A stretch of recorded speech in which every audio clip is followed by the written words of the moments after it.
Welcome to Salsidoparanormal. I'm your host, James Salcido, and tonight I'm continuing my review of The Book of the Damned by Charles Fort. As always, you can find all episodes of the show along with links to social media, ways to listen, and ways to support the show at the website, which is salsidoparanormal.com. That's SALSIDO paranormal.com. Always happy to. How am I doing? I lost my place. Um, there are different ways to support the show. You can, words are hard. Thinking is hard too. You can support the show in a lot of different ways by sharing and liking and rating and reviewing it. You can also check out the Patreon feed for as little as $1 a month. Get all kinds of extra content there. Uh, or you can also check out the merchandise store and find shirts and aprons and coffee mugs and other things with designs inspired by the show, made by friends of the show. Support is never expected, but always appreciated, as there are expenses in making these shows. Also, please check out links to the friends of the show that help out so much with it. That would be Jen, the Arcane Observer, who has her own channel, but also is the co-host on Saturdays with me. And then also Michael Strange of Trouble Minds Radio and the Trouble Minds Radio Network, KUAP Digital Broadcasting, where you can hear all kinds of amazing shows as well as my own over there online radio 24/7. So a few things to keep in mind as we continue with this reading and review of the Book of the Damned by Charles Fort. Um, the We may not agree with everything that Fort says, his ideas and his words. And that includes myself and or you all out there listening. So just keep that in mind. Also, there may be things that are discussed in these books that were anomalous at the time they were written, which is about 100 years ago, that are not considered to be so strange now. So if you wonder why he's talking about certain things as being unusual or unexplained, that don't make sense to you, that could be why. Also, I will make mistakes in reading the book here because words are hard, and also because not all the words are in English, and that includes names of people and places. And funny, there was a word in the last episode I have no idea how to say, and I just spelled it out because I wasn't even going to try that. So that may happen as well as we go forward here. And we left off with Fort talking about this stone that had inscriptions on it of Hebrew text, and he shared 3 different translations of that text, and they were all slightly different, which I really find fascinating. So that's where we left off with the last of these episodes. So let me get back to the book here, and I will continue reading. So again, thank you all for being here and listening in. So let me find my spot. Okay. It says in Act 44, Colonel Whittlesley returns to the subject. He gives the conclusion of Major de Hallward at the Congress of Luxembourg, 1877, in quotation marks. If Professor Reed and myself are right in the conclusion that the figures are neither of the runic, Phoenician, Canaanite, Hebrew, Libyan, Celtic, or Celtic, I always forget how you say that exactly, or any other alphabet language, its importance has been greatly overrated. In quotation marks there. Obvious to a child, obvious to any mentality not helplessly subjected to a system, that just therein lies the importance of this object. It is said that an ideal of science is to find out the new, but unless a thing be of the old, It is unimportant. It is not worthwhile. And that's in quotes by someone named Hovey. Then the inscribed axe or wedge, which, according to Dr. John C. Evans, in a communication to the American Ethnological Society, was plowed up near Pemberton, New Jersey, 1859. The characters upon this axe or wedge are strikingly similar to the characters on the Grave Creek stone. So it was a stone. Also, with a little disregard here and a little more there, they look like tracks in the snow by someone who's been out celebrating, or like your handwriting or mine, when we think there's a certain distinction in illegibility. Words are hard. Method of disregard. Anything's anything. Dr. Abbott describes this object in the report of the Smithsonian Institution, 1875-260. He says he has no faith in it. All progress is from the outrageous to the commonplace, or quasi-existence proceeds from rape to the crooning of lullabies. It's interesting to me to go over various long-established periodicals and note controversies between attempting positivists and then intermediatist issues. Bold, bad intruders of theories, ruffians with dishonorable intentions, the alarms of science, her attempts to preserve that which is dearer than life itself, submission, then a fidelity like Miss Micawber's. So many of these ruffians or wandering comedians that were hated or scorned, pitied, embraced, conventionalized. There's not a notion in this book that has a more frightful or ridiculous mean than had the notion of human footprints in rocks, when that now respectabilized ruffian or clown was first heard from. It seems bewildering to one whose interests are not scientific that such rows should be raised over such trifles. But the feeling of a systematist toward such an intruder is just about what anyone's would be if a tramp from the street should come in, sit at one's dinner table, and say he belonged there. We know what hypnosis can do. Let him insist with all his might that he does belong there, and one begins to suspect that he may be right, that he may have higher perceptions of what's right. The prohibitionists had this worked out very skillfully.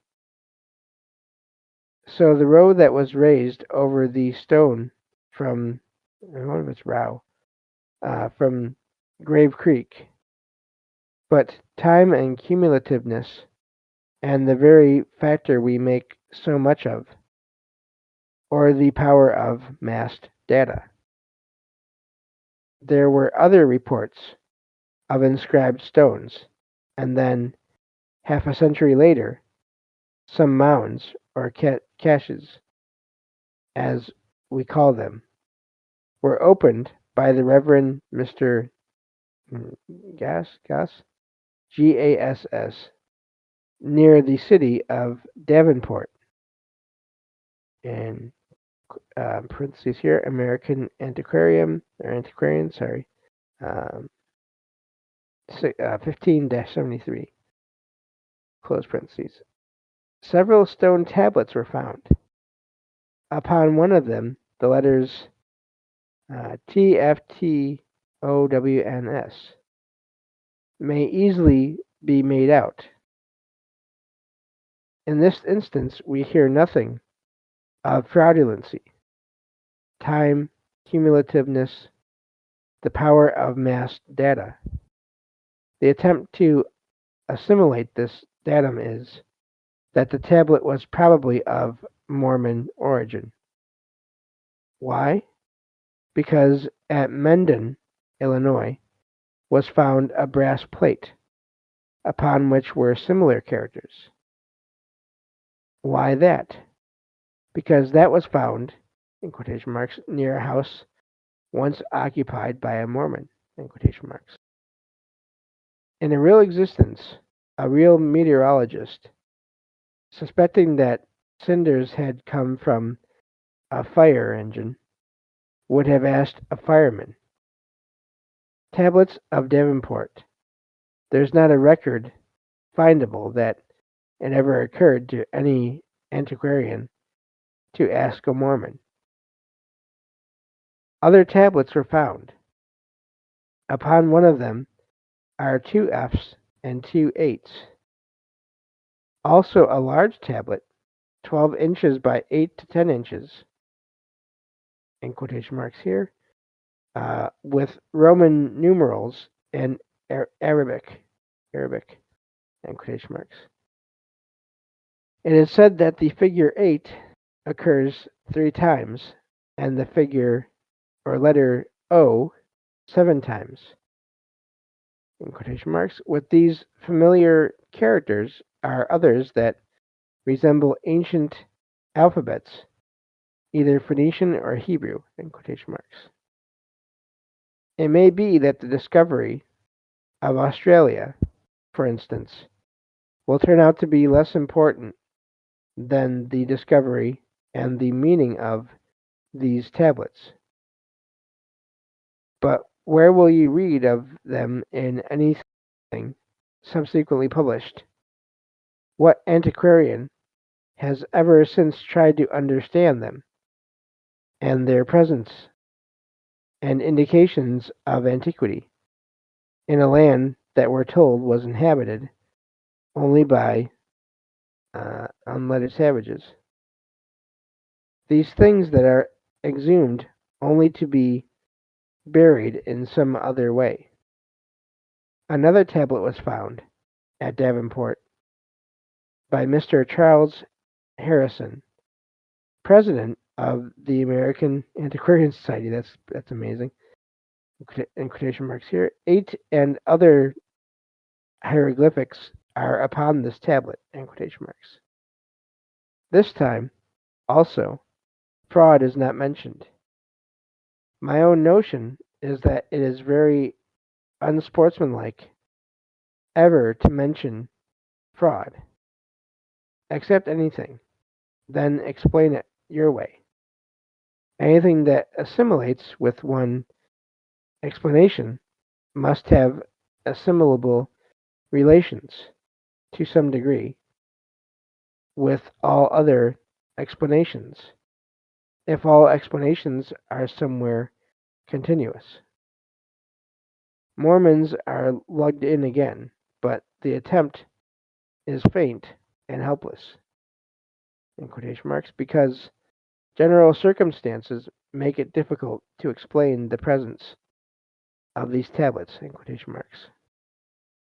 Altogether, our phantom resistance is mere attribution to the Mormons, without the slightest attempt to find base for the attribution. So just real quick, seems like what Ford is saying there is these items, these inscriptions, these characters on these items were said to be related to one group of people, one group of people, Mormons.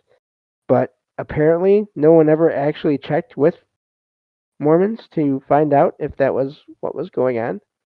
If I'm reading that right, then that I don't blame Fort for being kind of annoyed there with everything.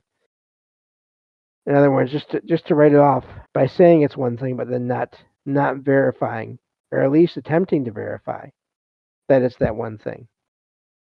Anyway, getting back to the reading here. We think of messages that were showered upon this earth, and of messages that were cached in mounds upon this earth. The similarity to the Franklin situation is striking.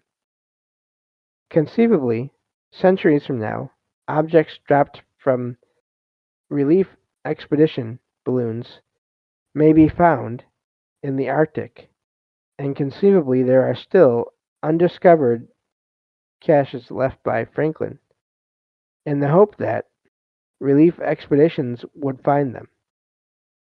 It would be uh, uh, it would be as incongruous to attribute these things to the Eskimos as to attribute tablets and lettered stones to the Aborigines of America.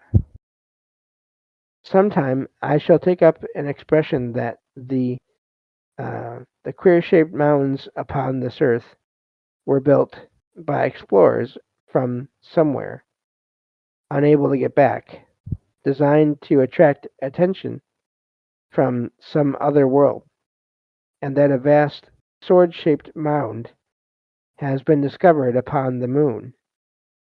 Just now we think of lettered things and their two possible significances. Again, he's talking about other beings from other places and other ways to get here. So I find that amazing. A bizarre little lost soul rescued from one of the morgues of the American Journal of Science. An account sent by a correspondent. I just some of the little things Fort puts in here that they crack me up. Uh, Sent by a correspondent to Professor Stillman of something that was found in a block of marble taken November 1829 from a quarry near Philadelphia. So this is actually no, I'm sorry, that's 18, not 19. Near Philadelphia, American Journal of Science 1-19-361. The block was cut into slabs. By this process, it is said, was exposed an indentation in the stone, about 1.5 inches by 5/8 of an inch. A geometric indentation. In it were two definite looking raised letters, like I, U. Only difference is that the corners of the U are not rounded but are right angles.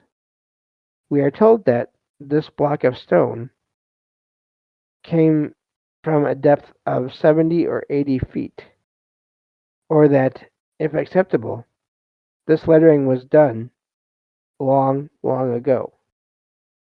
To some persons, not sated with the commonness of the incredible that has to be accepted, it may seem grotesque to think that an indentation in sand could have tons of other sand piled upon it and hardening into stone without being pressed out. But the famous Nicaraguan footprints were found in a quarry under 11 strata of solid rock. There was no discussion of this datum. We only take it out for an airing. As to lettered stones that may once upon a time have been showered upon Europe, if we cannot accept that the stones were inscribed by indigenous inhabitants of Europe, many have been found in caves, whence they were carried as curiosities by prehistoric men, or as ornaments, I suppose. About the size and shape of the Grave Creek stone, or disc, in quotation marks, flat and oval, and about 2 inches wide. In quotation marks, parentheses, solus, close parentheses. Characters painted upon them, found first by M. Piet, not sure, Piette, in this cave of, don't know how to say that, Ariage. According to Solus, they are marked in various directions with red and black lines. That's fascinating. In quotation marks, but on not a few of them, more complex characters occur, which in a few instances simulate some of the capital letters of the Roman alphabet. Close quotation marks. In one instance, the letters, in quotations, FEI, close quotations, accompanied by no other markings to modify them, are as plain as they could be. According to Solus, parentheses, Ancient Hunters, page 95, close parentheses, M. Carteac has confirmed the observations of Payet, and M. Boole has found additional examples, quotation marks. They offer one of the darkest problems of prehistoric times, close quotation marks. And then again, that says Solus there. See, okay. As to caches in general, I should say that they are made with two purposes: to proclaim and to conceal, or that caches, that cached documents are hidden or covered over in conspicuous structures. At least so are designed the cairns in the Arctic. Let's see how big the next one is. So we can start it. And this next one is, this next paragraph is just the title here. Transcriptions of the New York Academy of Sciences, 11-27. We'll start this paragraph and then we'll stop it in the middle. That Mr. J. H. Hooper, Bradley County, Tennessee, having come upon a curious stone in some woods upon his farm, investigated. He dug. He unearthed a long wall. Upon this wall were inscribed many alphabetic characters. And that's where we'll stop because we're going to run out of time here. So now we have walls. Talking about walls, but still these stones, these discs, these ovals. So hope you all are enjoying this series. I am definitely enjoying it. And there's some things I might do some looking into. Some of the books of John Keel, because he and I think even Valet, they both do a lot of chronicling of anomalous events, and I'm debating on how I want to approach them, because you can't just read the whole books because they're newer. But we'll see what happens later on. But that's way down the road. Thank you all for listening, and I will talk to you all next time on Salsidoparanormal. Take care.